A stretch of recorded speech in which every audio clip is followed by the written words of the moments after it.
viewers, and welcome to my review for Rise of the Tomb Raider on PC. Before I get into this review, I want to say that I'll mainly be talking about my experience with the PC port itself, but I will quickly touch upon story and gameplay. Also, I am playing this game with a GTX 970 GPU, an AMD FX 8350 8-core processor, 8GB of RAM, and using Windows 10 as the OS. Now with all that said, let the review begin. Story is up first, and I'll go over this very quickly. Lara Croft is now searching for an ancient artifact that is meant to offer immortality to anyone who obtains it.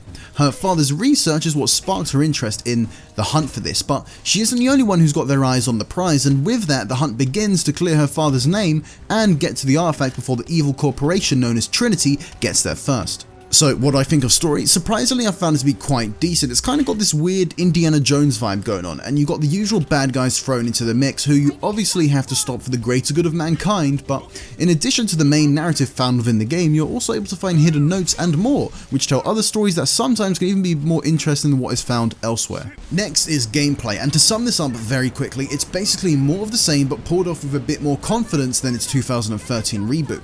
In case you didn't realise or you're just blind, this is a third-person action-adventure game with the usual platforming and exploration that will be found within a game titled Tomb Raider. You got gunplay, which is somewhat decent. You have crafting that allows you to create different ammo types and more. You got an upgrade system that obviously allows you to upgrade your weapons. You can also earn skill points for those 3 different categories that are found within the game. They are Brawler, Hunter, and Survivor. And not to forget, you got tombs to explore and collectibles to find. Overall, this is basically a more refined and expanded Tomb Raider, so if you like the first game or you enjoy the Uncharted series, then you might as well pick this game up. Lastly is the actual PC port. So judging from the options menu, you've got quite a bit to toy around with here. You have options for 4K resolutions, you've got your other standard options such as AA, VSync, ambient occlusion, and various different quality filters for shadows, textures, and more. You'll also be happy to know that you can turn off motion blur and all keys are fully rebindable.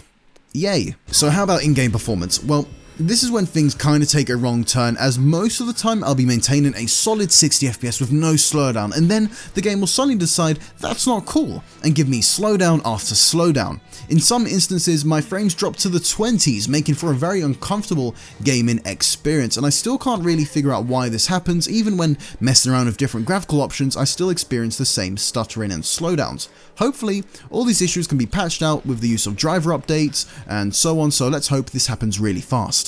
To conclude, and I said this before, Rise of the Tomb Raider is more of the same, but that doesn't mean it's not a very fun game. Sure, the story isn't the best thing around the block, but it's still quite fun to follow and you have a lot of game to play through. Let's just hope you can actually play it smoothly. Thanks for watching, and as always, this has been the Friendly Bro, signing out.